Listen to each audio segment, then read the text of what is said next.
మిత్రులారా అందరికీ అస్సలాము అలైకుం వరహమతుల్లాహి వబరకాతు. అల్హమ్దులిల్లా, నేను ముందుగా అల్లాహ్ సుబ్హానహు తాలాకు వేల వేల కృతజ్ఞతలు తెలియజేసుకుంటున్నాను. మీ అందరి పరిచయాలు విన్న తర్వాత నేను అల్లాహ్కు చాలా కృతజ్ఞతలు తెలియజేసుకున్నాను లోలోనే. అది మీ ముందు కూడా నేను ప్రస్తావిస్తున్నాను. ముఖ్యంగా ఇక్కడ కూర్చున్న వాళ్ళందరూ కూడా తెలుగు చాలా చక్కగా మాట్లాడే వాళ్ళే ఉన్నారు. కొంచెం ప్రొనౌన్సియేషన్ విషయంలో కొన్ని లోపాలు ఉన్నా తెలుగు చక్కగా అర్థం చేసుకునే వాళ్ళు, తెలుగు భాషను చక్కగా మాట్లాడే వాళ్ళు అందరూ ఉన్నారు. నా కుమార్తెలు, నా చెల్లెలు కూడా చాలా మంచి అనుభవాలు వాళ్ళు ప్రస్తావించారు. ఇదంతా చూసిన తర్వాత దైవం తలిస్తే ఈ 12 క్లాసెస్ ఏవైతే ఉన్నాయో వాటిలో అందరూ కూడా పూర్తి అంకిత భావంతో పాల్గొంటారని, అలాగే ఏ టార్గెట్ అయితే మనం పెట్టుకున్నామో దాని వరకు చేరడానికి మీరు ప్రయత్నం చేస్తారని నేను హృదయపూర్వకంగా ఆశిస్తున్నాను. అల్లాహ్తో కూడా దుఆ చేస్తున్నాను. అల్లాహ్ మనందరికీ సహకరించుగాక. ముఖ్యంగా ఇప్పుడు ఇవ్వబడేటువంటి అంశం ఏదైతే ఉందో ఇది మాటిమాటికి మనం వినేదే. ఎందుకంటే మనం జమాత్తో, ఎస్ఏఓతో సంబంధం కలిగి ఉన్నాం కాబట్టి నేనేమి కొత్త విషయాలు ఏం చెప్పను. కానీ మనం ఒకసారి జ్ఞాపకం చేసుకోవడం అనేది మనకు ఎప్పుడు జరుగుతూ ఉండాలి. కాబట్టి ఈ విషయాలు మీ ముందు ప్రస్తావిస్తున్నాను. ముఖ్యంగా సందేశ రంగంలో అనే కాదు, ఏ రంగంలో అయినా సరే దానికి కొన్ని డిమాండ్స్ ఉంటాయి. ఆ డిమాండ్స్కి అనుగుణంగా మనం మనల్ని మలుచుకునే ప్రయత్నమే ఈ శిక్షణా సమావేశాలు. కనుక ఆ డిమాండ్స్ ఏమిటి, వాటిలో మనం ఎంతవరకు తహాజే అంటారు కదా, తహాజే అవసరాలు ఇవన్నీ కూడా, ఇవి ఎంతవరకు మనం అక్కడికి వెళ్ళగలుగుతాము అనే విషయాల అవగాహన మనకు ముందుగానే ఉండాలి. ముఖ్యంగా శిక్షణ అనేది మనిషి యొక్క సహజమైన అవసరం, ప్రధానంగా తెలుసుకోవాలి. ఎందుకంటే ఏ జీవరాశులకు కూడా శిక్షణ పుట్టుక నుంచి అవసరం ఉండదు. ఉదాహరణకి పక్షి పుడుతుంది, అది నెమ్మదిగా రెక్కలు వచ్చిన తర్వాత అదే ఎగరడం మొదలు పెడుతుంది. చేప పిల్ల పుడుతుంది, అది పుట్టగానే ఈదడం మొదలు పెడుతుంది. అలాగే లేగదూడ పుడుతుంది, అది పుట్టి నెమ్మదిగా పడి పడి లేచి నిలబడి ఆ తల్లి పాలు తాగడానికి వెళ్ళిపోతుంది. ఈ విధంగా ఎక్కడ శిక్షణ అవసరం ఉండదు. కానీ మనకు మాత్రం మనం పుట్టగానే తల్లి పొత్తిళ్లలో పట్టుకొని పాలు తాగించడం దగ్గర నుంచి, మనం అపరిశుభ్రం చేసిన విషయాన్ని పరిశుభ్రం చేయడం దగ్గర నుంచి శిక్షణలోనే మనం కొనసాగుతూ ఉంటాం. ఇది మానవ సహజ అవసరం. ఇది మొదటి విషయం. అంటే శిక్షణ అనేది మానవ సహజ అవసరం. ఇది మొదటి విషయం. రెండవది, శిక్షణ ద్వారా వనగూరేటువంటి లాభం ఏంటంటే నైపుణ్య అభివృద్ధి అంటాం దీన్ని. అంటే నైపుణ్యాలు ఏవైతే ఉన్నాయో, మనలో టాలెంట్స్ ఏవైతే ఉన్నాయో అవి ఇంప్రూవ్ అవ్వడానికి శిక్షణ అనేది చాలా అవసరం. అలాగే మూడవది ఏంటంటే, శిక్షణ లేని వ్యక్తి ఏ విషయంలోనూ కూడా సక్సెస్ కాలేడు. ఇది కూడా ఒక సూత్రం. సక్సెస్ కి సూత్రం ఏంటంటే ప్రధానంగా నిరంతర శిక్షణ అనేది చాలా అవసరం. అందుకనే మహాప్రవక్త ముహమ్మద్ సల్లల్లాహు అలైహి వసల్లం వారు విద్యని నేర్చుకోవడం కోసం కానీ, జ్ఞాన సముపార్జన కోసం కానీ ఏమన్నారు, తల్లి ఒడి నుంచి మట్టి ఒడిలోకి పోయే వరకు కూడా మీరు అధ్యయనాన్ని కొనసాగిస్తూనే ఉండండి అనే విషయాన్ని ప్రవక్త ముహమ్మద్ సల్లల్లాహు అలైహి వసల్లం చెప్పడం జరిగింది. మౌలానా ఉరూజ్ ఖాద్రి రహమతుల్లాహి అలైహి శిక్షణ ఆవశ్యకత పుస్తకం ఎవరన్నా చదివారమ్మా మీలో? ఉర్దూలో ఎవరైనా చదివారా? శిక్షణ ఆవశ్యకత, తర్బియత్ కి అహమియత్ और తరీఖేకార్ పుస్తకం ఉంది మౌలానా ఉరూజ్ ఖాద్రి గారు. అందులో ఆయన శిక్షణ విషయంలో చాలా మంచి ఉదాహరణ ఇస్తారు. ఏమంటారంటే, శిక్షణ అనేది 2 రకాలు. ఒకటి థియరిటికల్ ట్రైనింగ్, రెండవది ప్రాక్టికల్ ట్రైనింగ్. థియరిటికల్ ట్రైనింగ్ ఏదైతే ఉందో అందులో మనం సక్సెస్ అవ్వాలి అంటే ప్రాక్టీస్ ఎంత ఎక్కువ చేస్తామో అంత ఎక్కువగా మనం సక్సెస్ అవుతాం. ప్రాక్టీస్ లేకుండా కేవలం థియరీలోనే మనం కూర్చున్నప్పుడు ఏమవుతుందంటే, పుస్తకాలు చదవగలం, పుస్తకాలు రాయగలం, ఏదైనా మాటలు దాని మీద మాట్లాడగలమేమో, కానీ మనం మైదానంలోకి వెళ్ళిన తర్వాత మనకి వణుకు వస్తూ ఉంటుంది. డాక్టర్ ఉన్నాడు, ఆపరేషన్ ఎలా చేయాలో నేర్చుకున్నాడు, ఇంజెక్షన్స్ ఎలా చేయాలో నేర్చుకున్నాడు, కానీ దాన్ని ప్రాక్టీస్ లో పెట్టకపోతే ఒక ఆర్ఎంపీ, పిఎంపీ చేసే చిన్న చిన్న ఆపరేషన్లు కూడా ఎంబీబీఎస్, ఎంఎస్ చేసిన వాడు కూడా చేయలేదు. అంటే అర్థం ఏంటంటే, ప్రాక్టీస్ అనేటువంటిది మనిషిని చాలా ఎక్కువగా నేర్చుకోవడానికి అది అవకాశం ఇస్తుంది. అందుకనే నిపుణులు ఏమంటారంటే మనిషి ప్రాక్టీస్ ద్వారా 70% నేర్చుకుంటాడు, చదవడం ద్వారా వీటి ద్వారా 30% నేర్చుకుంటాడు అని చెప్తారు. ఎందుకంటే ప్రాక్టీసే మనిషిని ఎక్కువగా జ్ఞాన సముపార్జనకు అవకాశం కలిగిస్తుంది. దీనికి ఉదాహరణ వలన ఉరుష్ ఖాద్రి గారు ఏమిస్తారంటే, ఒక వ్యక్తి ఈత నేర్చుకోవాలనుకున్నాడు. ఈత నేర్చుకోవాలనుకుని ఏం చేశాడంటే పుస్తకాలు చదవడం మొదలు పెట్టాడు. ఎలా ఈత నేర్చుకోవాలి, స్విమ్మింగ్ ఎలా చేయాలి అనే దాని మీద పుస్తకాలు చదవడం మొదలెట్టాడు. ఎంత చదివాడంటే దాంట్లో పిహెచ్డి చేసేంత లెవెల్కి వెళ్ళిపోయాడు. అట్ ద సేమ్ టైం ఇంకో వ్యక్తి నీళ్లలో దిగాడు. నీళ్లలో దిగి ముందు నడుము వరకు దిగాడు, తర్వాత భుజాల వరకు దిగాడు, ఆ తర్వాత ముక్కు వరకు దిగాడు. నెమ్మదిగా ఇంకా మునక వేస్తానన్నప్పుడు కొట్టడం, ఈ కాళ్ళు చేతులు ఏదడం మొదలు పెట్టాడు. కొన్నాళ్ళకి అతను గజ ఈతగాడు అయిపోయాడు. ఎవరైతే పుస్తకాలు చదువుతూ చదువుతూ చదువుతూ దాని మీద థీసిస్ పిహెచ్డి చేసేసాడో అతనికి నీళ్లలో దిగాలంటే భయమే ఉంది, కానీ ఇంకా నీళ్లలో ఈత కొట్టడం రాలేదు. అంటే అర్థం ఏంటంటే మనిషి ఏదైతే నేర్చుకున్నాడో దాన్ని ఏం చేయాలి, ప్రాక్టీస్ లో పెట్టేటువంటి ప్రయత్నం చేయాలి. నేర్చుకునే విషయాన్ని ప్రాక్టీస్ లో పెట్టేప్పుడే మనిషి దాంట్లో నిష్ణాతులు అవుతారు. ఇప్పుడు ఏమైంది, అతను నీళ్లలో దిగాడు. నీళ్లలో దిగిన తర్వాత లోతు తెలిసింది, ఆ తర్వాత ఎంత లోతులు ఎలా ఈదాలో తెలిసింది, ఆ తర్వాత సుడిగుండాలు ఎక్కడుంటాయో తెలిసింది, ఆ తర్వాత సముద్రపు అగాధంలో మణిముత్యాలు ఎక్కడుంటాయో తెలిసింది, పగడాలు ఎక్కడుంటాయో తెలిసింది, ఆ తర్వాత ఎప్పుడు సముద్రంలో సునామీలు వస్తాయో కూడా అతనికి అర్థమైంది. ఆ తర్వాత లోతులు వెళ్లే కొద్దీ అతనికి జలకన్యలు ఉంటారు, నన్ను మార్గభ్రష్టుని చేస్తారనే విషయం కూడా తెలిసింది. ఇవన్నీ ఎప్పుడు తెలుస్తాయంటే మనిషి ప్రాక్టీస్ లో దిగిన తర్వాతే తెలుస్తాయి. కాబట్టి ఇక్కడ శిక్షణకు సంబంధించి ప్రాక్టీస్ చాలా ముఖ్యం. మనం మాట్లాడుకునేటువంటి క్లాసెస్ లో కూడా ఇన్షాల్లా అల్లా కలిస్తే మధ్యాహ్నం వరకు క్లాస్ నడుస్తుంది మంది. మధ్యాహ్నం నుంచి మీరు ఈ నెల రోజుల మధ్యలో మీరు ఎంతమందిని కలిశారు అనే దాని మీద మీరు ప్రాక్టికల్ విషయాలు చెప్పడం మొదలు పెడతారు అనమాట. అంటే మీ అనుభవాలు ఒకరికొకరు షేర్ చేసుకుంటారు. ఎలా అంటే ఈ నెల రోజుల్లో మేము ఇద్దరిని కలిసాము, ఆ ఇద్దరితో మాట్లాడితే వాళ్ళు ఇచ్చిన ప్రశ్నలు ఇవి, వాళ్ళకి మేము ఈ సమాధానం చెప్పామని చెప్పి అందరూ మీ అనుభవాల్ని, ఈ నెల రోజుల అనుభవాన్ని మీరు పంచుకుంటారు. అవి పంచుకున్న తర్వాత దాని మీద మీరు ఇవ్వలేనటువంటి సమాధానాలు ఏమైనా ఉంటే అవి ఇక్కడ నుంచి మేము ఇవ్వడం జరుగుతుంది. ఆ విధంగా గైడెన్స్ ఇవ్వడం జరుగుతుంది. ఈ విధంగా కేవలం క్లాస్ లో మనం మొత్తం నేర్చుకుంటూనే ఉంటాం. మనం నేర్చుకున్నది ఫీల్డ్ లో పెడతాము. ఫీల్డ్ లో పెట్టింది ప్రతి నెల వచ్చి మళ్ళీ ఇక్కడ ప్రతి ఒక్కరం కూడా షేర్ చేసుకుంటాం. అందుకని మధ్యాహ్నం క్లాసులు ఏవైతే ఉంటాయో అవి మీ అనుభవాలు వినడానికే ఉంటాయి. మీరు ఈ నెల రోజుల్లో ఎంతమందికి సందేశం ఇచ్చారు, ఒక్కరైతే ఒక్కరు, ఇద్దరైతే ఇద్దరు, వాళ్ళతో ఏం మాట్లాడారు, మీరు ఎలా మొదలు పెట్టారు, ఎలా డిస్కస్ చేశారు, ఇవే అక్కడ జరుగుతాయి. ఇవి ప్రధానంగా జరుగుతాయి. సరేనండి, ఇప్పుడు నేను రాసే అవసరం లేదు, ఇవి చెప్పుకుంటూ పోవచ్చు. అయినా ఒకసారి రాస్తే మీకు ఐడియా ఉంటుందనే ఉద్దేశంతో ఇవన్నీ రాస్తున్నాను నేను. ఒకటి, శిక్షణ ఎందుకు అనే విషయం మనకు తెలిసింది. అలాగే శిక్షణ ఎన్ని రకాలు అనే విషయం కూడా మనకు తెలిసింది. ఇంకా శిక్షణకు సంబంధించి కావాల్సిన టూల్స్ ఏంటో మనం తెలుసుకోవాలి. అయితే శిక్షణ పొందేవారు ముందు తెలుసుకోవాల్సిన విషయం ఏంటంటే, మనం సందేశంలో శిక్షణ పొందాలనుకుంటున్నాం. అయితే ఎందుకు అనేది ఫస్ట్ ప్రశ్న. ఈ ప్రశ్న మనం మనల్ని వేసుకోవాల్సి వస్తుంది. ఆ తర్వాత ఎలా అనేది మనకి ప్రశ్న రెండోది వస్తుంది. ఇప్పుడు ఎందుకు అనేటువంటి ప్రశ్న అడిగితే మీరేం సమాధానం చెప్తారు? సందేశ రంగంలో మనం నిష్ణాతులు కావాలి అనుకుంటున్నాం. ఎందుకు? ఏమండి?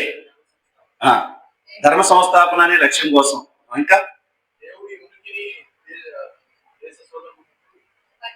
దేవుని ఉనికిని దేశ సోదరుల వరకు చేరవేయడం మన బాధ్యత. ఇంకా మీరేం చెప్తారు?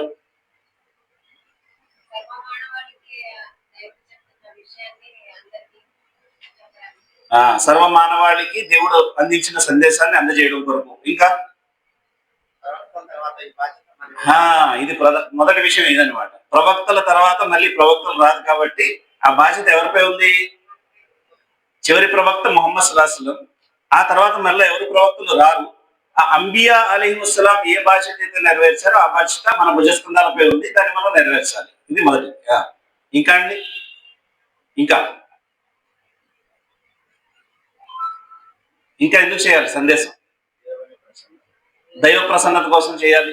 మనం ఏ పని చేసినా, ఈ శిక్షణ సమావేశంలో పాల్గొన్నా, ఇందులో ఏమైనా మాట్లాడినా, మన ద్వారా ఎవరైనా దైవ ధర్మాన్ని తెలుసుకుని, ఇవన్నీ అల్లా ప్రసన్నత కోసం మనం చేయాలి.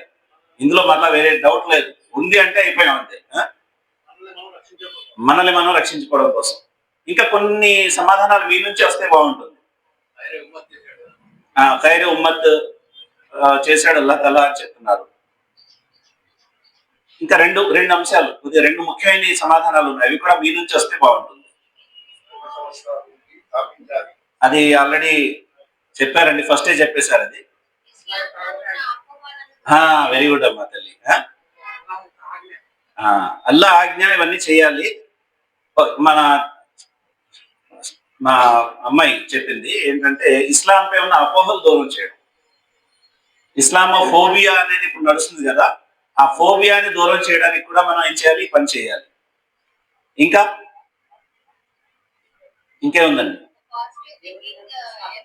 ముస్బిత్ అంటే పాజిటివ్ థింకింగ్ ని ప్రజల్లో తీసుకురావడం ఏదైతే ఉందో ఇస్లాం పట్ల, ముస్లింల పట్ల, అంటే వాళ్ళ ప్రజా అభిప్రాయాన్ని సకారాత్మక రీతిలో మార్చడం, అంటే పాజిటివ్ గా మార్చడం, పబ్లిక్ ఒపీనియన్ ని పాజిటివ్ గా మార్చడం. ఇంకా సరే, అల్హమ్దులిల్లా. నేను లాస్ట్ చెప్పేస్తానండి. ఒకటి ఏంటంటే ఇస్లాంను ఒక ప్రత్యామ్నాయ జీవన వ్యవస్థగా ప్రజలకు పరిచయం చేయడం, ఇది కూడా ప్రధాన విషయం. అర్థమైందండి? ఇస్లాం ఒక కంప్లీట్ కండక్ట్ ఆఫ్ లైఫ్ కదా, కంప్లీట్ కోడ్ ఆఫ్ లైఫ్ ఇది. ఇది సంపూర్ణ సమగ్ర జీవన వ్యవస్థ. ఈ జీవన వ్యవస్థను ప్రజలకు పరిచయం చేసే విషయంలో వాళ్ళు ఏ ఏ రంగాల్లో అయితే ఫెయిల్యూర్ అవుతున్నారో ఇస్లాం ఏ ఏ రంగాల్లో సక్సెస్ఫుల్నెస్ ఇస్తుందో చూపించాలి. ఉదాహరణకి వడ్డీ రహిత బ్యాంక్ మనం ఏర్పాటు చేసాం. అలాగే మహిళలకు రక్షణ ఇస్లాంలో ఉందని మనం ప్రూవ్ చేయగలగాలి. అలాగే సామాజిక హక్కులు, అలాగే మానవ హక్కులు ఇస్లాంలో ఉన్నంత ఎక్కడా లేవని చెప్పి మనం ప్రాక్టికల్ గా ప్రూవ్ చేయగలగాలి. ఇవన్నీ కూడా అంటే ఇస్లాంను ఒక ప్రత్యామ్నాయ జీవన వ్యవస్థగా కూడా ప్రజలకు తెలియజేయడం మన బాధ్యత. అయితే ఇప్పుడు ప్రధానంగా శిక్షణ అనేది దేని మీద ఉంటుందంటే, ఈ సందేశ ప్రచార శిక్షణలో మొదటి భాగం ఏంటంటే మనం ఐడియాలజికల్ గా ముందు డెవలప్ అవ్వాలి. ఏమండి? ఐడియాలజీ అంటాం కదా, ఇది రాయడానికి అవడం లేదు. ఐడియాలజీ, ఐడియాలజీ అంటే ఏంటండి? ఐడియాలజీ అంటే తెలుగులో ఏమంటాం? ఏమండి? ఐడియాలజీని తెలుగులో ఏమంటాం? ఐడియాలజీని తెలుగులో మనం భావజాలం అంటాం, లేదా సిద్ధాంతం అంటాం. ఉర్దూలో నజరియా అంటాం కదా, నజరియా, అకీదా, ఇవన్నీ కూడా ఐడియాలజీకి సంబంధించిన విషయాలు. శిక్షణ పొందే వాళ్ళు మొట్టమొదట ఏదో ఒక ఐడియాలజీతో వాళ్ళు ఏమై ఉండాలి, కనెక్ట్ అయి ఉండాలి. అర్థమైందా? ఈ కనెక్ట్ అవి లేకుండా, ఐడియాలజీ యొక్క లోతైన అవగాహన లేకుండా, ఐడియాలజీతో కనెక్ట్ అయి లేకుండా మనం ఏమి సాధించలేము. అర్థమైందండి? ఇది ప్రధాన విషయం. ఇప్పుడు మన ఐడియాలజీలో రెండు విషయాలు ఉన్నాయి. ఏంటవి? ఐడియాలజీ అది, అందులో రెండు విషయాలు ఉన్నాయి. ఒకటి ఏంటండి ఇందులో? ఒకటి అకీదా, రెండవది ధ్యేయం. ఏమండి? ఇందులోని మూడవది ప్రేరణ. ప్రేరణ, ఇవి చాలా ప్రధానమైన విషయాలు అన్నమాట. ఇది ఇది ఎంత స్ట్రాంగ్ గా ఉంటామో దీంట్లో మనం, అంతే ఎక్కువగా మనం ఈ పని చేయగలుగుతాం. దానికి ఏమైనా ఉదాహరణ ఇస్తారా ఎవరైనా? ఐడియాలజికల్ గా మనం బలంగా ఉంటేనే ఈ పని చేయగలం అనడానికి ఏదైనా ఉదాహరణ ఏమన్నా మీరైనా? మన ఐడియాలజీలో మూడు విషయాలు ఉన్నాయి. ఒకటి అకీదా, రెండవది ధ్యేయం, మూడవది ప్రేరణ. అకీదాలో ఏమొస్తాయి? తౌహీద్, రిసాలత్, ఆఖిరత్, ఆమంతు బిల్లాహి వ మలాయికతిహి వ కుతుబిహి వ రుసులిహి అన్ని కూడా అకీదాలో వస్తాయి. రెండవది ధ్యేయం ఏంటి? మంది ధర్మ సంస్థాపన, దైవ ధర్మాన్ని దేవుని భూమి మీద స్థాపించడం. మూడవది అకీదా, ధ్యేయం ఎందుకు కలిగి ఉన్నాం మనం అంటే దానికి ప్రేరణ రిజాయి ఇలాహి ఫలాయి ఆఖిరత్, దైవ ధర్మాన్ని స్థాపించడానికి ప్రయత్నంలో మా యొక్క ఉద్దేశం ఏంటంటే, అల్టిమేట్ గోల్ ఏంటంటే మేము అల్లా ప్రసన్నత పొందాలి, పరలోకాన్ని పొందాలి, సాఫల్యాన్ని పొందాలి. ఇప్పుడు ఈ ఈ మూడు ఏవైతే ఉన్నాయో ఇవి మూడు కలిపి మన యొక్క ఐడియాలజీలో వస్తాయి. అమ్మా దస్తూర్లో ఉన్నాయి. అయితే ఐడియాలజీ అంటాం దీన్ని. ఇప్పుడు మన ఈ ఐడియాలజీ మన ప్రాక్టీస్ లోకి ఎందుకు పనిచేస్తుంది, ఎలా పనిచేస్తుంది శిక్షణలో అని మీరు చెప్పాలి. ప్రతి మనిషి ఏదో ఒక భావజాలం కలిగే ఉంటాడు. ఇది రైటా రాంగ్ అండి? ఉదాహరణకి మెటీరియలిజం ఒక ఐడియాలజీ, కమ్యూనిజం ఒక ఐడియాలజీ, మార్క్సిజం ఒక ఐడియాలజీ, క్యాపిటలిజం ఒక ఐడియాలజీ. అవునా కదండి? ఈ విధంగా ఎన్నో ఇజమ్స్ ఉన్నాయి కదా. ఈ ఇజమ్స్ అన్ని కూడా ఏంటవి? ఒక ఐడియాలజీ, అదే భావజాలం. ఆ భావజాలాన్ని కలిగి ఉన్న మనిషి ఆ భావజాలాన్ని తీసుకుని పనిచేయడం మొదలు పెడతాడు. అంటే ఒక మనిషిని ఏది నడిపిస్తుంది? అతని ఐడియా, అతని యొక్క భావజాలమే నడిపిస్తుంది. కనుక ఇక్కడ మనం ఇందులో ఎంత స్ట్రాంగ్ గా ఉంటామో మనం అంతే ఎక్కువగా పనిచేయగలుగుతాం. ఇప్పుడు రిజ్వానుల్లాహి అజ్మైన్ వాళ్ళ జీవితాలు ఎందుకు త్యాగమయ్యారు? అజ్ఞానంగా ఉండేవారు. ఏమండి, వాళ్ళకి అసలు తెహజీబ్ తమద్దున్ అనేది తెలిసేది కాదు. అజ్ఞాన భూయిష్టంగా ఉండేవారు. అలాగే అనేక చెడుల్లో లీనమైపోయి ఉండేవారు. కానీ అకీదా ధ్యేయం అనేటువంటి ఐడియాలజీ వాళ్ళకి తెలియగానే ఎలాగా మారిపోయారు? ఒక పుస్తకం ఉంది, లా ఇలాహా ఇల్లల్లాహ్ ఇన్ఫిలాబి తసవ్వుర్ అనే పుస్తకం చదవండి తప్పనిసరిగా. అలాగే ఇంకో బుక్ కూడా ఉంది, మౌలానా మౌదూదీ రెహమాది తెహ్రీక్ ఇస్లామిక మఖ్సూస్ తరీఖేకార్ అని ఒక పుస్తకం ఉంది. అది కూడా తప్పనిసరిగా చదవండి. చిన్న పుస్తకాలు, అవి ఉర్దూలో ఉన్నాయి కాబట్టి ఉర్దూలో మీకు చెప్తున్నాను. ఇవి ఏం చేశాయంటే ఈ భావజాలం ఏదైతే ఉందో అది అజ్ఞానులను ఏం చేసింది? విజ్ఞానులుగా మార్చింది. అలాగే ప్రాపంచికపరమైన లక్ష్యాల కోసం ప్రాణాలు ఇవ్వడానికి సిద్ధపడిన వాళ్ళని ఒక ఉన్నతమైన లక్ష్యం కోసం ప్రాణాలు ఇచ్చే విధంగా చేసింది. చివరికి ప్రాణాలని తృణప్రాయంగా మంచినీళ్ళు తాగే ప్రాయంగా వదిలేయడానికి కూడా సిద్ధం చేసింది. అక్కడి వరకు ఏమైపోయిందంటే ఈ తిరస్కారులు వాళ్ళ గుండెల్లో కత్తి దించేస్తే కాబా ప్రభువు సాక్షిగా మేము సాఫల్యం పొందేశాము అని చెప్పగలిగే స్థాయికి వెళ్ళిపోయారు.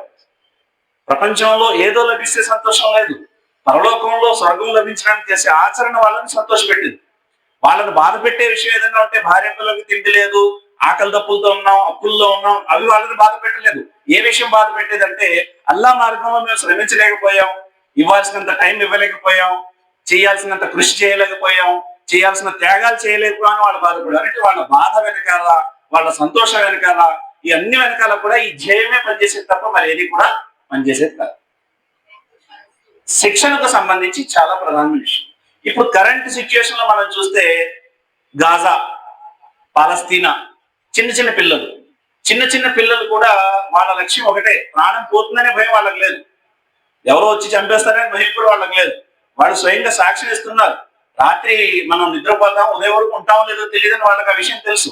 కానీ వాళ్ళు ఎంత స్ట్రాంగ్ గా ఉన్నారంటే వాళ్ళు కేవలం ఆ భూమి, పవిత్రమైన భూమిని మేము రక్షించుకోవాలి, మా జనరేషన్ పోయినా పర్వాలేదు, వచ్చే జనరేషన్ అనే ఇందులో సుఖంగా ఉండాలనే భావంలో వాళ్ళు ఉన్నారు. అల్లా సహాయం దొరుకుతుంది అని చెప్పి అల్లా మీద ఆశాభావం కలిగి వాళ్ళ జీవితం గడుపుతున్నారు. వాళ్ళ మైండ్ సెట్స్ ఎలా ఉన్నాయో చూడండి. ఒక అమ్మాయికి సంబంధించి సంఘటన వచ్చింది. ట్రంప్ ఏమన్నాడంటే మనల్ని నాశనం చేయడానికి మిమ్మల్ని మొత్తం అక్కడి నుంచి వెళ్ళిపోతే ఒక క్యారిడార్ నిర్మిస్తాను మేము, ఆ క్యారిడార్ నిర్మించడానికి మీరందరూ సౌత్ ఆఫ్రికాతో మాట్లాడాను, అలాగే ఇంకా 2-3 దేశాలతో మాట్లాడాను, జింబాబ్వేతో మాట్లాడాను, అక్కడికి మీరు వెళ్ళిపోండి, మీకు వసతులన్నీ మేము ఏర్పాటు చేస్తాం, క్యారిడార్ నిర్మిస్తాం అని చెప్పి జూమ్ చేశాడు ట్రంప్. ఒక ప్రకటన చేశాడు. చేసిన తర్వాత ఒక అమ్మాయి, ఆ అమ్మాయి పేరు ఏదో ఉంది, 7.5 సంవత్సరాలు ఉంటాయి. అమ్మాయి ట్రంప్ తో తన మెసేజ్ పంపించింది. వాడి దగ్గరికి వెళ్ళిందా లేదా తర్వాత విషయం, కానీ ప్రపంచం అంతా వైరల్ అయింది. ఆ అమ్మాయి ఏమన్నదంటే, నీకంటే తలబిరుసు గల వాళ్ళు కూడా ధర్మాన్ని ఎదుర్కొనే ప్రయత్నం చేశారు, ఫిరౌన్ లాంటి వాళ్ళు కూడా.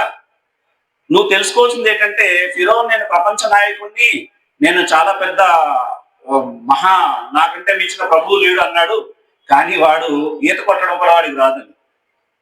అర్థమైంది కదా మీకు?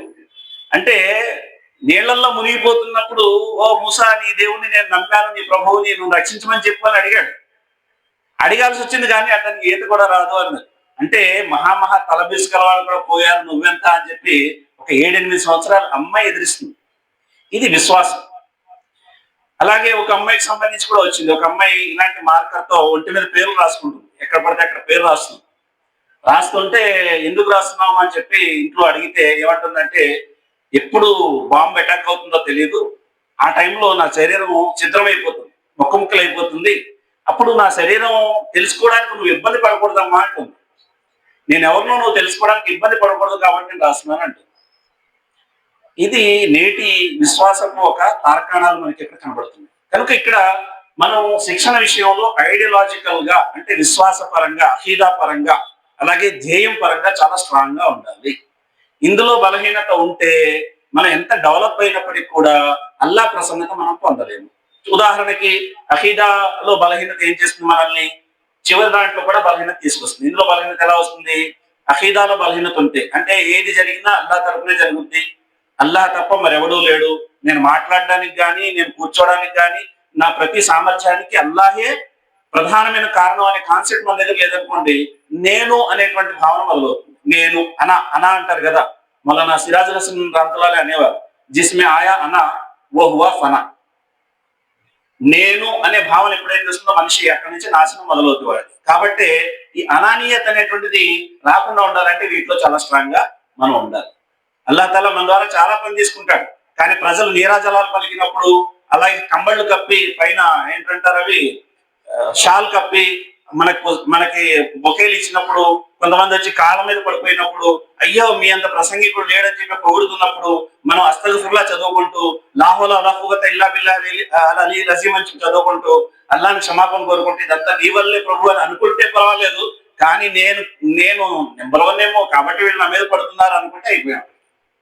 కాబట్టి అకీదా, ఈ ధ్యేయం, ఈ 3 విషయాల గురించి కూడా మనం డిస్కస్ చేద్దాం. ప్రధానంగా కావాల్సిన విషయాలు అవి ఏంటి అనేది మన ట్రైనింగ్ క్లాసెస్ లో ఎలాగో ఇన్షాల్లా వస్తాయి. ఒకటి అకీదా గురించి వస్తుంది, తర్వాత ధ్యేయం గురించి కూడా వస్తాయి.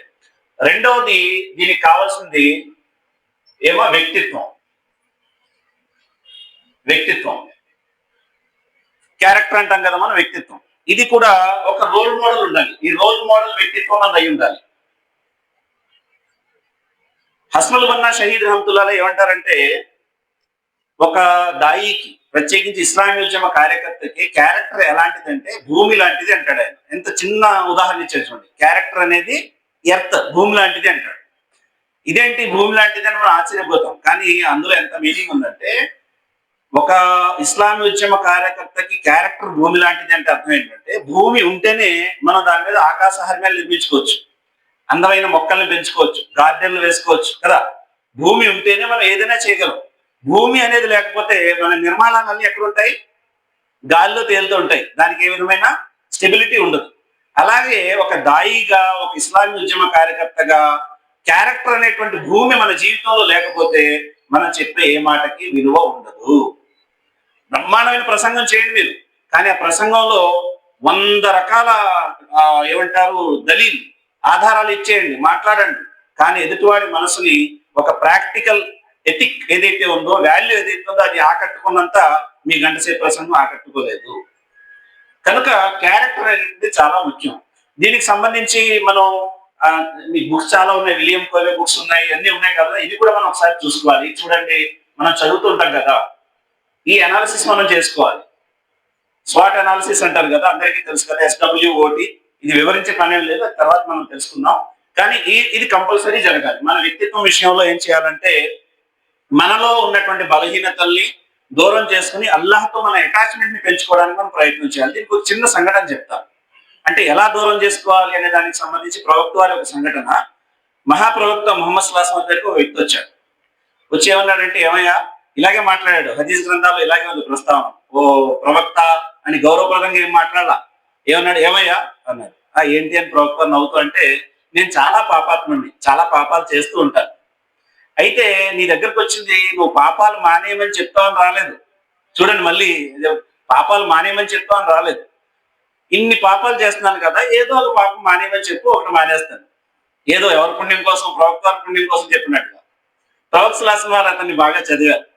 చదివిన తర్వాత ఏమన్నారు, నువ్వు ఇక్కడ నుంచి అబద్ధం చెప్పడం మాని అన్నారు. ఓ సింతేనా అని చెప్పి చేతిలో చేపెట్టి అబద్ధం చెప్పడం మానేయాలి, అంతే కదా, అమ్మయ్య రక్షించాలని చెప్పి అబద్ధం చెప్పనని ఒట్టు పెట్టుకుని వెళ్ళిపోయాడు. చూడండి, వాళ్ళలో మాట ఇచ్చారంటే ఆ మాటకు కట్టుబడి ఉండేవారు అన్నట్టు. వాళ్ళు అరబ్బులో ఉన్న ప్రత్యేకత అదే. ఆ తర్వాత కొన్ని రోజుల తర్వాత, కొన్ని హదీసుల్లో అయితే 2 నెలల తర్వాత ఉంది, కొన్ని రోజులు హదీసులో కొన్నాళ్ళ తర్వాత ఉంది. అది ఎన్నాళ్ళు అల్లాహ్కి తెలియాలి.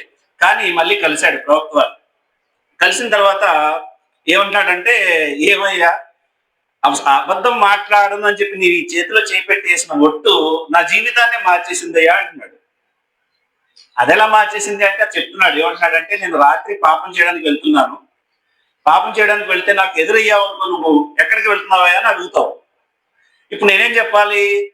మద్యం సేవించడానికి వెళ్తున్నాను, లేదా వ్యభిచారం చేయడానికి వెళ్తున్నాను అని చెప్పలేను. ఎందుకంటే నువ్వు సౌమ్యుడివి, ఉత్తముడివి. నీ ముందు అయితే ఆ మాట చెప్పలేను. నువ్వు నాకు ఎదురైతే ఎక్కడ అబద్ధం చెప్పాల్సి వస్తుందని చెప్పి ఆ తప్పుడు పని మానేశాడు. పోనీ ఉదయం వెళ్దామంటే నువ్వు ఎక్కడన్నా ఎదరవచ్చు, లేదంటే రాత్రి నువ్వు ఎక్కడున్నావు అని చెప్పి ఉదయం కనబడి నువ్వు రాత్రి ఎక్కడున్నావు నువ్వు అడగొచ్చు. అప్పుడు రాత్రి నేను ఎక్కడున్నానో నీకు చెప్పాలంటే నిజం చెప్పలేను, అలాగని అబద్ధం ఆడలేను. ఈ విధంగా నా అంతర్గత సంఘర్షణ ఏదైతే జరిగిందో ఆ సంఘర్షణ నీకు పెట్టినటువంటి ఒట్టు పుణ్యమా అని చెప్పి నేను పాపాలే మానేశానయ్యా అంటాడు. అంటే ఈ ఈ ప్రవక్త సల్లల్లాహు అలైహి వసల్లం వారి శిక్షణ విధానం అది మనం చూసాం, ఇది మనం చదివాం. అయితే మనం కూడా అదే విధంగా నిర్ణయించుకోవాలి. మనలో మనల్ని డామినేట్ చేసేటువంటి చెడులు కొన్ని ఉంటాయి, అలాగే ఎదుటి వాళ్ళని నష్టపరిచేటువంటి చెడులు కొన్ని ఉంటాయి. అర్థమైందండి? అలాగే ఎవరికి తెలియని చెడులు కొన్ని ఉంటాయి. ఈ మూడింటిని మనం అనాలిసిస్ చేసుకుని మనలో మనం అవి దూరం చేసుకునే ప్రయత్నం చేయాలి. అందరికీ కనబడేటప్పుడు నేను మంచోడిని, మీరు మంచోడిని, కానీ నేను వ్యక్తిగతంగా ఉంటే ఎలాంటి అనేది నా మనసుకు తెలియాలి, అల్లాహ్కి తెలియాలి.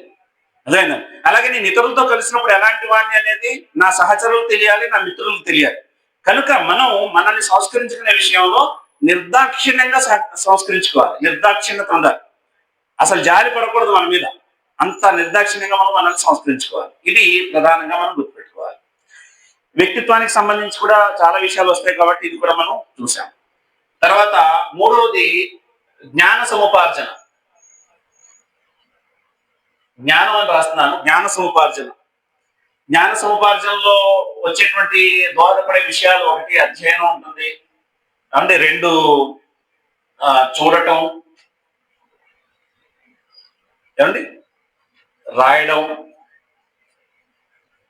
వినటం, ఇవన్నీ ఎందులోనే వస్తాయి కదా, జ్ఞాన సముపార్జనలో వస్తాయి. మూడు, ఎక్స్పర్ట్స్ తో కలవడం.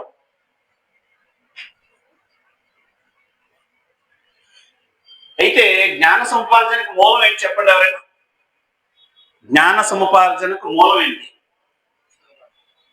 జ్ఞాన సముపార్జనకు మూలం ఏంటి? మన శిక్షణకు సంబంధించినటువంటి వెలుగులో చెప్పేది అయితే ఏంటి? ఖురాన్.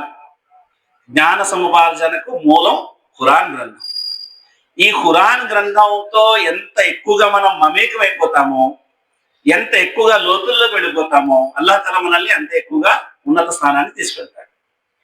కనుక జ్ఞాన భాండాగారం ఏదైతే ఉందో ఖురాన్, దీన్ని మనం చాలా గట్టిగా పట్టుకోవాలి. ఖురాన్ యొక్క ఒకవేళ మీరు తఫీముల్ ఖురాన్ అవగాహన చదివి లేకపోతే ఖురాన్ అవగాహన ఇప్పటి నుంచి మొదలు పెట్టండి. 1 year 2 years టైం పెట్టుకోండి. ఈలోగా మొత్తం 10 parts పూర్తి చేసే ప్రయత్నం చేయండి.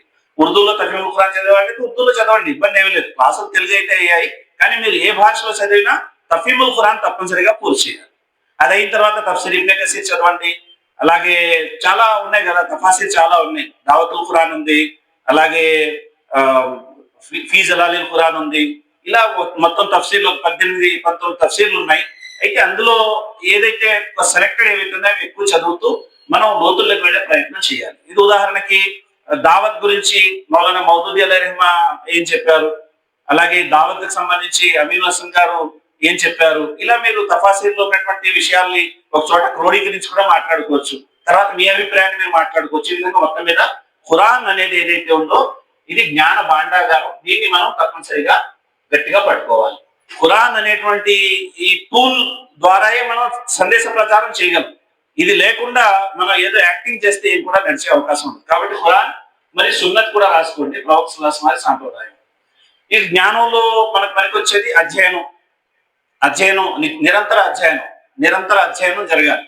నేను చాలా చోట్ల మన క్యాడర్లో చూసింది ఏంటంటే అధ్యయనం పట్ల ఆసక్తి బాగా తగ్గిపోయింది, పఠనాసక్తి తగ్గిపోయింది. ఎంత తగ్గిపోయింది అంటే రోజుకి 10 పేజీలు చదివే వాళ్ళు కూడా చాలా తక్కువగా ఉన్నారు మన దగ్గర. 10 పేజీలు. ఏమండి, మనం ఈ క్లాస్ లో ప్రధానంగా తెలుసుకోవాల్సింది ఏంటంటే కొన్ని బుక్స్ కూడా మనం ఇస్తాం కాబట్టి పఠనాసక్తిని పెంచుకోవాలి, చాలా ఎక్కువగా అధ్యయనం చేయాలి. ఇది రెండవది. అలాగే జ్ఞానం చూడడం వల్ల, వినడం వల్ల, రాయడం వల్ల కూడా పెరుగుతుంది. కాబట్టి ఇది కూడా మనం చేస్తాం.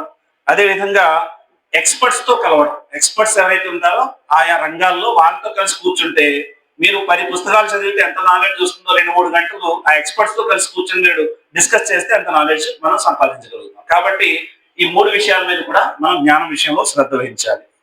తర్వాత ఇందులో చాలా విషయాలు ఉన్నాయనుకోండి, కానీ నేను రాయలేదు. ఆ తర్వాత సామర్థ్యాల వికాసం.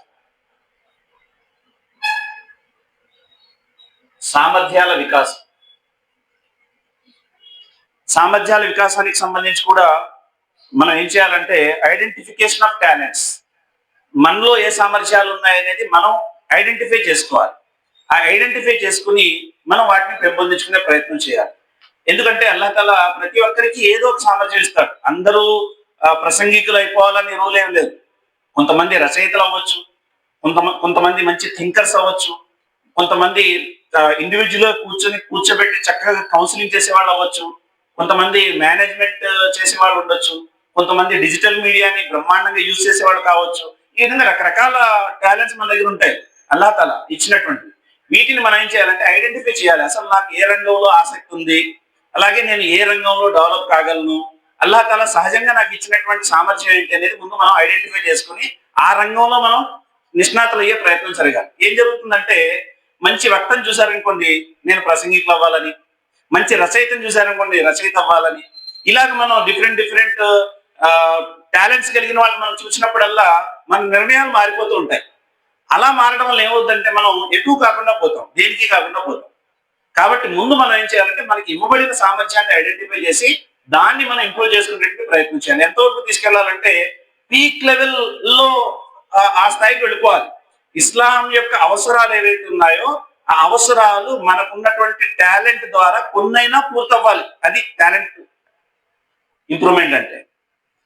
గుంపులో గోవిందైనా ఉండకూడదు, మనదంటూ ఒక ప్రత్యేకత ఉండాలి, మనదంటూ ఒక విశిష్టత ఉండాలి. ఫలానా తాహిరా గారిని కలిసాం, ఆమె దావా రంగంలో మహిళల్లో ఆవిడ దగ్గర మనం చక్కగా గైడెన్స్ తీసుకోవచ్చు, ఆమె చాలా బాగా డిస్కస్ చేస్తారు.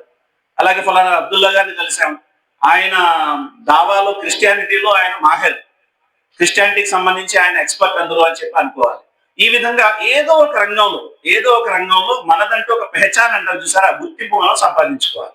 అది కూడా కేవలం అల్లా కోసమే, కానీ ఆ టాలెంట్ మన దగ్గర ప్రజలు గుర్తించగలగాలి, కొంతమందికి మనం అందించగలగాలి. ఇది ప్రధానంగా గుర్తుపెట్టుకోవాలి. ఇంకా ఇందులో మరొక విషయం ఏంటంటే నేను సామర్థ్యాల విషయంలో చెప్పేది ఏంటంటే ప్రధానంగా అల్లా సుబ్హానహు తాలా ప్రతి ఒక్కరికి ఏదో ఒక సామర్థ్యం ఇచ్చే ఉంటాడు. కొంతమందికి మల్టీ టాలెంట్స్ ఇచ్చి కూడా ఉంటాడు అల్హమ్దులిల్లాహ్. అల్లా ఏదైతే ఇవ్వలేదో దాని గురించి అడగడు, కానీ ఏదైతే ఇచ్చాడో దాని గురించి వదలడు. ఇది చాలా క్లియర్ గా మన దగ్గర ఉండాలి. అల్లా ఇవ్వని దాని గురించి అడగడు, కానీ ఇచ్చిన దాని గురించి వదలడు. ఏ సాకు కూడా అల్లా దగ్గర పనిచేయదు. కనుక సామర్థ్యాల వికాసం విషయంలో ఈ విషయం గుర్తుపెట్టుకోవాలి. ఇది ఎందుకు చెప్తున్నానంటే చాలా మంది రఫీక్ భాయ్ పుస్తకం చదువుతుంటే నిద్ర వస్తుంది, నేను ఎప్పటి నుంచో పుస్తకం చదువుతుంటాను నిద్ర వచ్చేస్తూ ఉంటుంది నాకు అంటారు ఏమండి. అలాగే నాకు ఫజర్ తర్వాత నిద్రపోకపోతే నేను అసలు కూర్చోలేను, మాట్లాడలేను. అంటే మనం మన బలహీనతను ఏం చేసామంటే మనపై దాన్ని రుద్దుకున్నాం. యాక్చువల్ గా మన బలహీనతల్ని మనం తొలగించుకోలేకపోతే సమాజంలో బలహీనతల్ని ఎక్కడ తొలగించగలుగుతాం చెప్పండి మీరు. అసలు 5 పూట్ల కాదు, 5 పూట్ల నమాజ్తో పాటు తహజ్జుద్ చదువుతాను, తర్వాత ఇంకా ఏవైతే ఇష్రాక్ నమాజ్ ఉంది, ఇంకా ఏవైతే ఉన్నాయి ఇవన్నీ చదువుతాను, వారానికి 2 రోజులు ఉపవాసం పాటిస్తాను, నెలకి ఒక 1000 రూపాయలు దాన ధర్మాలు చేస్తాను. ఇవన్నీ మనం అంటే మనల్ని ఆప్ చేసేవాళ్ళు ఎవరైనా ఉన్నారా? ఏమైనా ఉన్నారా? ఎవరు లేరు. రోజుకి ఒక 10 పేజీలు కాదు 50 పేజీలు పుస్తకాలు చదువుతాను, డైలీ ఖురాన్ చదువుతాను అని నిర్ణయించుకుంటే ఆప్ చేసేవాళ్ళు ఎవరు ఉన్నారా? లేరుగా. మనల్ని ఆప్ చేసేవాళ్ళు ఎవరు లేరు. మనపై ఆ విషయంలో నువ్వు చెయ్యొద్దని మన మీద కంట్రోల్ పెట్టేవాళ్ళు ఎవరు లేనప్పుడే మనం కంట్రోలింగ్ లో లేనప్పుడు సమాజాన్ని ఎక్కడ కంట్రోల్లో పెట్టగలం చెప్పండి. కనుక సామర్థ్యాల వికాసం విషయంలో ఇది చాలా స్పష్టంగా గుర్తుపెట్టాలి. అల్లా సుబ్హానహు తాలా తప్పనిసరిగా మనల్ని అడుగుతాడు, ఈ విషయం గుర్తుపెట్టుకోవాలి. ఇంకా ఇందులో చాలా విషయాలు ఉన్నాయండి. నేను రాసింది ఏంటంటే చాలా తక్కువ విషయాలు రాశాను. కార్యక్షేత్రం అంటే అండి ఏమండి, కార్యక్షేత్రం అంటే ఏంటి? మైదానం ఇందాక నేను చెప్పాను కదండి, ఇది మైదానంలో పనిచేయాలి. మైదానంలో పనిచేసే విషయంలో మనం ముందుండాలి. ఇవన్నీ ఎందుకంటే ఐడియాలజికల్ గా మనం బలంగా ఉన్నాం, అలాగే వ్యక్తిత్వంలో కూడా అల్హమ్దులిల్లాహ్ చాలా బాగున్నాం, అదే విధంగా జ్ఞానం కూడా మంచి లెవెల్లోకి వచ్చేసాం. ఈ 3 ఉన్నాయి, సామర్థ్యాలు కూడా చక్కగా ఉన్నాయి. కానీ కార్యక్షేత్రంలో పనిచేయకపోతే వీటికి అర్థం ఏమైనా ఉందా? అసలు అర్థమే లేదు కదా. కాబట్టి కార్యక్షేత్రం అనేటువంటిది చాలా ఇంపార్టెంట్. మన ట్రైనింగ్ క్లాసెస్ లో కూడా నేను మాటిమాటికి చెప్తాను. మధ్యాహ్నం వరకు క్లాస్ నడుస్తుంది, మధ్యాహ్నం నుంచి మీరు కార్యక్షేత్రంలో ఏం చెప్పారో ఏం చేశారో చెప్పాలి ప్రతి ఒక్కరు వచ్చి. ఇప్పుడు తెలుస్తుంది అనమాట ఏమవుతుందంటే ఇప్పుడు అల్హమ్దులిల్లాహ్ మొత్తం 32 మంది వరకు ఉన్నారు, 34 35 ఉన్నారు. కానీ ఈ కార్యక్షేత్రంలో పనిచేసి రావడం, ఇవి చెప్పడం, ఇవి చెప్పకపోతే సిగ్గుపడడం, దానివల్ల తగ్గడం, అలా అయ్యి నేను 1 సంవత్సరం క్లాస్ నడిపితే ఏలూరులో ఉత్సాహం మీద 62 మంది వచ్చారు. రెండో క్లాసులో 52 మంది ఉన్నారు. మూడో క్లాసులో 35 ఉన్నారు. అలా చివరి వరకు అల్హమ్దులిల్లా అల్లా దయ వల్ల 19 మంది దాకా చేరిపోయి 19 మంది మిగిలారు. ఈ రోజు అల్లా దయ వల్ల ఇక్కడ దాయిలుగా జమాత్లో చాలా బాధ్యతలు చేసేవాళ్ళుగా, అలాగే తెలంగాణలో బాధ్యులుగా ఎవరైతే ఉన్నారో వాళ్ళందరూ ఆ క్లాస్లో వెళ్ళిండే. ఇక్కడ వరకు కేఎంఏ సుభాన్ గారు మీరు మాట్లాడుతుంటారు కదా, ఆయన కూడా ఆ క్లాస్ ఆయనే. ఆయన ఉన్నత మెంటర్ గా వచ్చారు. అయితే చెప్పేది ఏంటంటే, మనం క్లాస్ లో ఉన్నప్పుడు కార్యక్షేత్రంలో చేసే పని గురించి మాట్లాడుకుంటేనే అసలు మన క్లాస్ కి విలువ ఉంటుంది, మన క్లాస్ కి అర్థం ఉంటుంది. అలా లేదంటే మనం ఏమీ సాధించలేం. కనుక ప్రియమైన నా సోదరులారా సోదరిమణులారా, ఇందులో చివరిది ఏంటంటే మైదానంలో పనిచేయడం. మైదానంలో పనిచేయడం గురించి ఆల్రెడీ నేను ముందే చెప్పేశాను మీకు. ఉరూజ్ ఖాద్రీ గారు ఒక ఉదాహరణ చెప్పాను కదా, నీళ్లలో ఈత నేర్చుకునే విషయం చెప్పాను కదా, దానికి మీరు కలుపుకోండి, ఇదే ముఖ్య విషయం. ఇవి కొన్ని విషయాలు మీ ముందు ప్రస్తావించాను. ఇంకా మనం క్లాసెస్ లో కూడా అల్లదే వల్ల అఖీదా గురించి మాట్లాడుకుంటాం. ఎందుకంటే దాయిలుగా ఎదగాలంటే అఖీదా గురించి మనం మాట్లాడాలి కదా. ఉదాహరణకి యూనిక్నెస్ ఆఫ్ గాడ్ గురించి మాట్లాడాలి, అలాగే దైవ భావన మానవ జీవితంపై దాని ప్రభావం గురించి మాట్లాడాలి, అలాగే అనేక మతాల్లో దైవ భావన గురించి ఎలా ఉంది మాట్లాడాలి, అలాగే ఎథిజం గురించి మాట్లాడాలి అండి. ఈ విధంగా మనం అఖీదాకు సంబంధించి మనం మాట్లాడతాం. అలాగే ధ్యేయం విహామతే దీన్ మన ధ్యేయం కాబట్టి ఆ ధ్యేయానికి సంబంధించి కూడా చాలా విషయాలు మనం డిస్కస్ చేయాలి. అలాగే మన ప్రేరణ మనకి ప్రపంచంలో పేరు ప్రఖ్యాతులు కానీ కీర్తి కండూతి కానీ మనకు అవసరం లేదు. అల్లా ప్రసన్నత ఉంటే చాలు. ఎవరు మనకి కార్పెట్ పరిచి ఎవరు ఆహ్వానించే అవసరం లేదు. ఎవరు మనల్ని భుజాల మీద ఎత్తుకుని పొగడాల్సిన కూడా అవసరం కూడా లేదు. నేను చేసే పనికి అల్లా ప్రసన్నుడవుతే అంతే చాలు అనేటువంటి కాన్సెప్ట్. తర్వాత వ్యక్తిత్వం, ఇవన్నీ కూడా ఇందులో ఉన్నాయన్నమాట. ఇందులో ఏమైనా సందేహాలు ఉంటే అడగండి మీరు, మనం చాలా ముగించేద్దాం.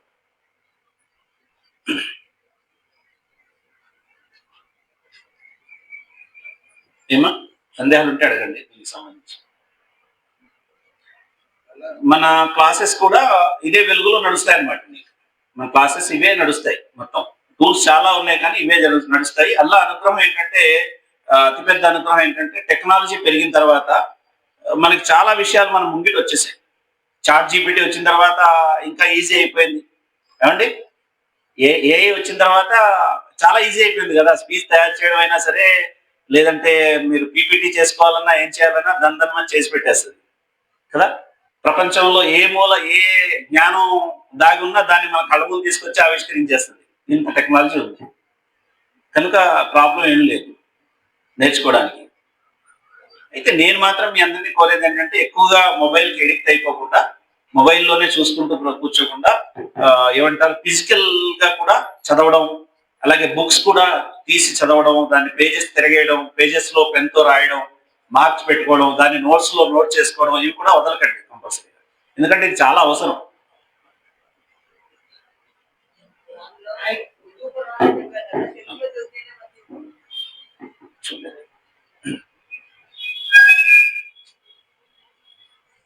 ఉర్దూ ఖురాన్ చదవమని చెప్పారు మీరు, తెలుగులో కూడా చదివితే మంచిది కదా అన్నారు. నేనైతే ఏమంటానంటే, జ్ఞాన సముపార్జన మనకి ఈజీగా ఏ భాషలో అయితే మనం చేయగలమో అందులోనే చేసుకోవాలి.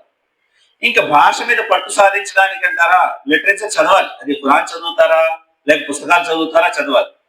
అయితే మనం ఇక్కడ ఉన్నసేపు క్లాస్ రూమ్ లో ఏంటంటే నిబంధన, మనం ఇక్కడ తెలుగులోనే మాట్లాడుకోవాలి ఏమండి. ప్రతి విషయం తెలుగులోనే డిస్కస్ జరగాలి అనేది మన రూల్ అన్నమాట. మీరు అందుకే శబ్దాలు దొరుకుతాయి, అవి దొరకడానికి మాకు రెండు పక్కనైనా పెట్టుకుని అదే అనుకుంటా ఉన్నాం కానీ అది అందదు. అందుకని అలా రోడ్డు వాళ్ళైనా చేసుకోవచ్చు కదా అని తెలుగు కూడా ఇంపార్టెన్స్ ఇవ్వాలి. అవునండి, తెలుగులో అధ్యయనం చేయండి. కానీ మనకి ఇన్ఫర్మేషన్ ఏదైతే ఉందో మెటీరియల్ అంటాం కదా, మెటీరియల్ ఉర్దూలో ఇంగ్లీష్ లో ఉందంటే తెలుగులో లేదండి. ప్రధాన విషయం అదే. ఇప్పుడు తఫీముల్ ఖురాన్ ఉంది, అల్హమ్దులిల్లా తెలుగులో వచ్చింది కాబట్టి పర్వాలేదు. కానీ తఫీముల్ ఖురాన్ లేనప్పుడు ఎన్ని ఇబ్బందులు పడాల్సి వచ్చేది, చాలా ఇబ్బందులు పడాల్సి వచ్చేది. సామర్థ్య వికాసంలో 2-3 దాని మీద మాకు టాలెంట్స్ ఉంటే దేని మీద ఫోకస్ చేయొచ్చు, అది ఎలా తెలుసుకోవాలి అంటే చూడండి అమ్మా, ఇందులో రెండు విషయాలు ఉంటాయి. ఒకటి ఏంటంటే, మీ సామర్థ్యాలు ఏంటో మీకే తెలుస్తాయి. యాక్చువల్గా మీకు దిల్చస్పీ అంటాం కదా, ఫీల్డ్ ఆఫ్ ఇంట్రెస్ట్ ఏదైతే ఉందో అది కూడా మీకు ఐడియా ఉంటుంది. అంటే మీరు ఎక్కువగా దావా పనిలో ఏదైనా రంగంలో ఎక్స్పర్ట్ అవ్వాలనుకుంటున్నారు, లేదా కూర్చొని కౌన్సిలింగ్ చేసి మాట్లాడే విధానంగా తయారవ్వాలనుకుంటున్నారు? ఈ విధంగా మీకు మీ ఈ రంగంలో ఎందులో మీకు ఆసక్తి ఉంటే అది మీరు ఐడెంటిఫై చేసుకోవాలి, చేసి డెవలప్ అవ్వాలి.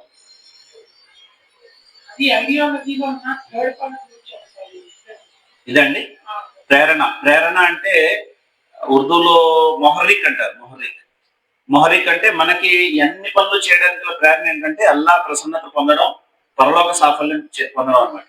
అల్లా ప్రసన్నత, పరలోక సాఫల్యం.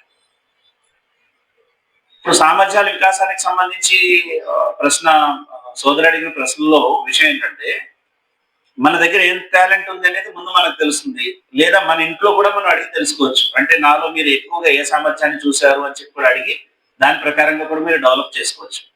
నేను అనేది ఏంటంటే చాలా సామర్థ్యాలు మన దగ్గర ఉంటాయి, అది కాదని లేవు. అల్హమ్దులిల్లా అల్లాహ్ తాలా ప్రవక్త సల్లల్లాహు అలైహి వసల్లం అన్నారు, మనిషి ఒక గని అన్నారు. గని అంటే తెలుసు కదండి, ఖనిజ నిక్షేపాలతో ఆ, ఉన్నాడని చెప్పారు సామర్థ్యాల విషయంలో ప్రవక్త వారు. అందులోంచి మీరు ఎంత తీస్తే అంత వస్తూనే ఉంటుంది. అది ప్రవక్త సల్లల్లాహు అలైహి వసల్లం హదీస్ కూడా ఉంది. అయితే మీకు ప్రత్యేకించి ఉన్నది ఏంటో మీరు గుర్తించి మీరు దాన్ని డెవలప్ చేయాలి.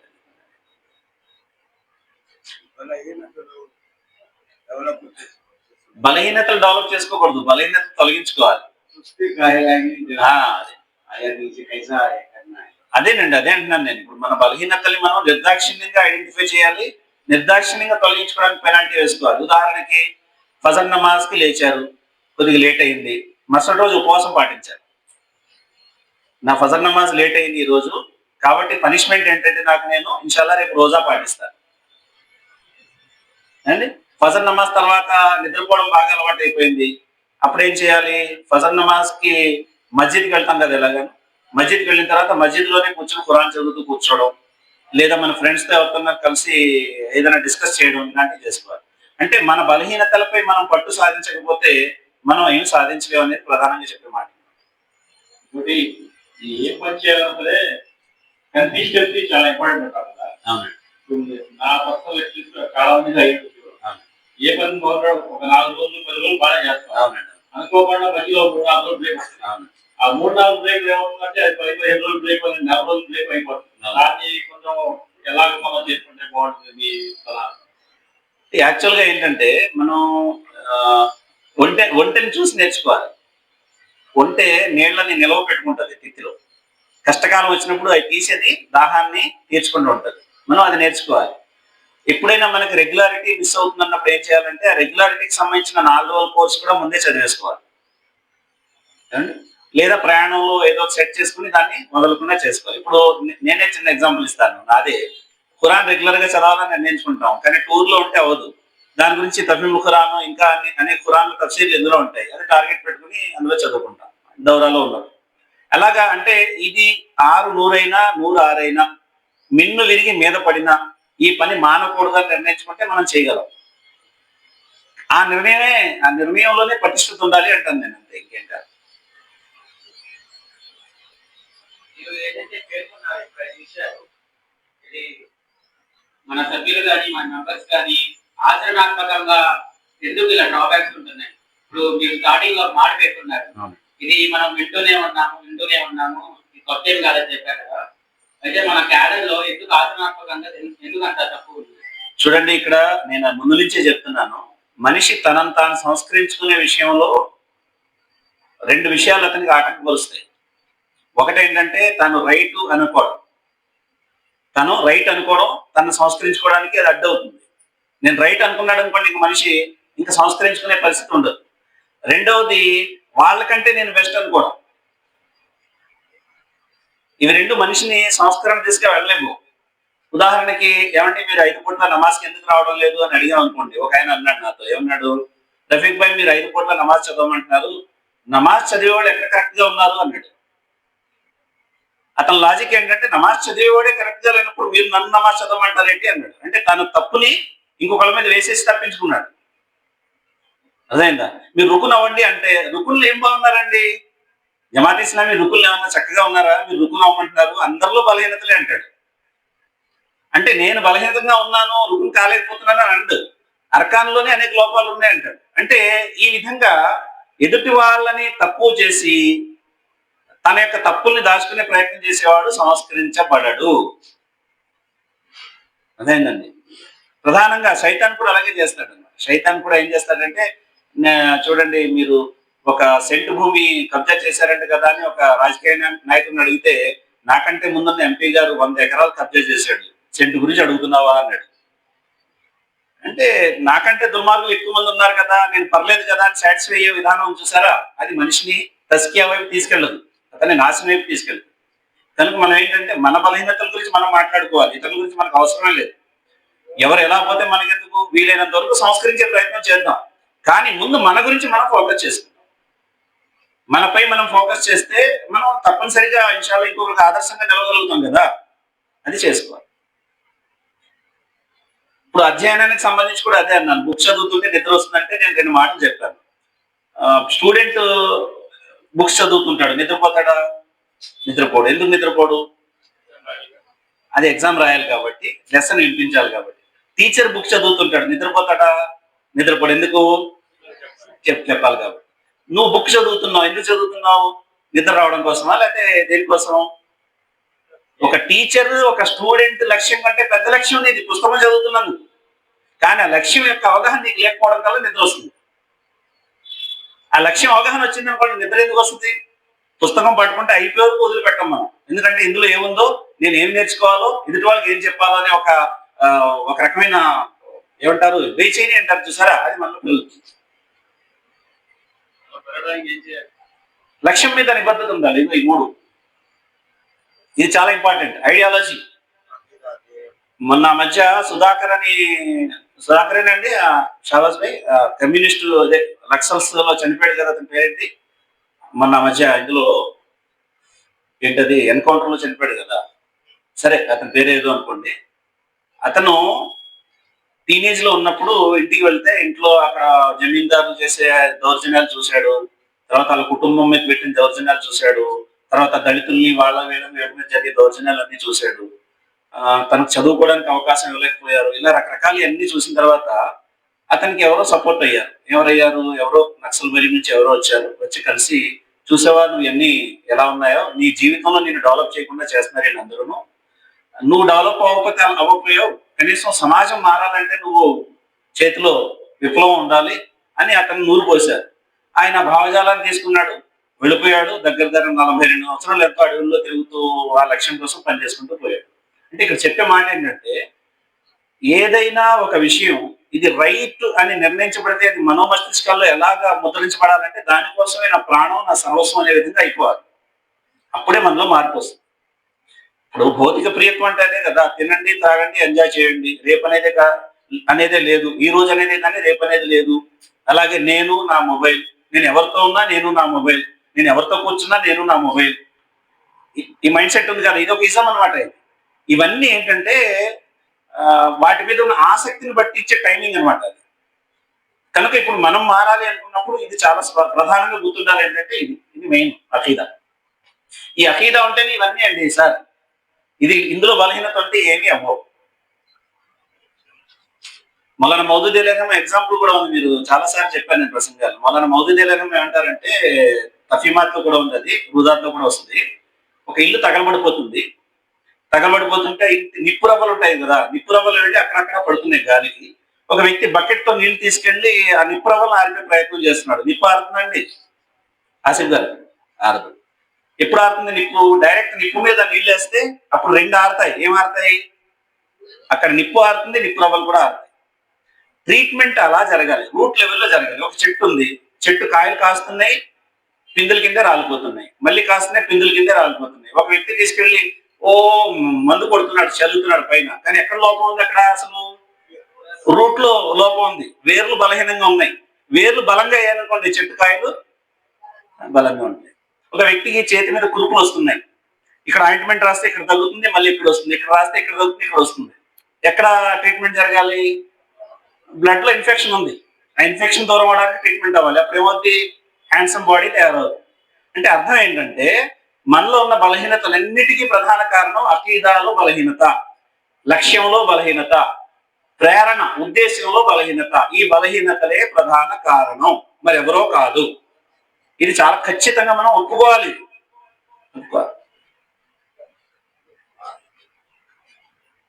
ఇంకా అండి అయిపోయిన టైం, ఇంకొక నిమిషం ఉంది. చెప్పండి. ఈ అంశంలో కార్యక్షేత్రానికి పెద్దపీట వేస్తున్నాం కదండి, ప్రస్తుత పరిస్థితులు దానికి అనుకూలంగా ఉన్నాయంటారా? చూడండి, పరిస్థితులు అనుకూలంగా ఉన్నా అననుకూలంగా ఉన్నా మనం పని చేయాల్సిందే. రెండు రకాల కాన్సెప్ట్లు ఉన్నాయి. పరిస్థితులు బాగా సున్నితంగా మారిపోయాయి కాబట్టి మనం పని చేయాలి అనేవాడు కొంతమంది. ఇది కరెక్ట్ కాదు. పరిస్థితులు అనుకూలించిన తర్వాత పని చేయాలంటారు, ఇది కూడా కరెక్ట్ కాదు. పరిస్థితులు ఎలా ఉన్నా పని చేయాలి, ఎందుకంటే ఇది మన బాధ్యత, ఇది నెరవేర్చాల్సిందే అనే తత్వంతోనే మనం పనిచేయాలి. అమీర్ జమాత్ గారు చాలా ప్రసంగాల్లో పాజిటివ్ థింకింగ్ గురించి ఇంత బ్రహ్మాండమైన స్పీచెస్ ఉన్నాయని మీరు ఒకసారి వినండి. అందులో ఆయన ఏమంటారంటే, దారులన్నీ మూసుకుపోయాయి అని అనుకోవడం ఒక ఆలోచన, కానీ ఎన్ని దారులు మూసుకుపోయినా అల్లా మన కోసం ఏదో ఒక రాజమార్గం తెరిచి ఉంచుతాడు అనేది ఒక ఆలోచన. అని చూసారా, అంటే ఏదో ఒక మార్గం వల్ల తెరిచి ఉంచుతాడు మన కోసం. ఈ వచ్చిన ఆపదలన్నీ కూడా దేనికి వస్తున్నాయంటే మనల్ని నిలబెట్టడానికి, మనల్ని స్థిరపరచడానికి, ఇంకా మనల్ని బ్రహ్మాండమైనటువంటి వ్యక్తులుగా మార్చడానికి వస్తున్నాయి అనుకోవాలి. అందుకని నైరాస్యం అనేది కుఫర్ అన్నారు మహాప్రవక్త సల్లల్లాహు అలైహి వసల్లం. నైరాస్యం అంటే నిరుత్సాహం, మాయూసి అంటారు ఉర్దూలో, మాయూసి కుఫర్ అన్నారు ప్రవక్త వారు. కాబట్టి మాయూసి, నైరాస్యం అనేది మన దరిదాపులు కూడా రాకూడదు. ఆశావహ దృక్పథంతోనే బ్రతకాలి.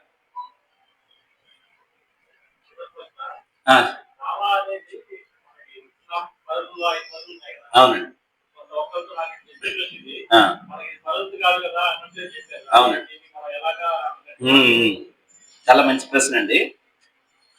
దావా అనేది ఫర్జ్ అని లేదు కదా. 5 ఫర్జుల్లో అకీదా ఉంది, నమాజ్ ఉంది, జకాత్ ఉంది, రోజా ఉంది, హజ్ ఉంది తప్ప దావత్ ఫర్జ్ అని లేదు కదా అని ఎవరో వాదించారంటున్నారు. ఈ 5 ఉన్నాయి చూసారా, ఇవి ఉన్నాయే దావత్ గురించి.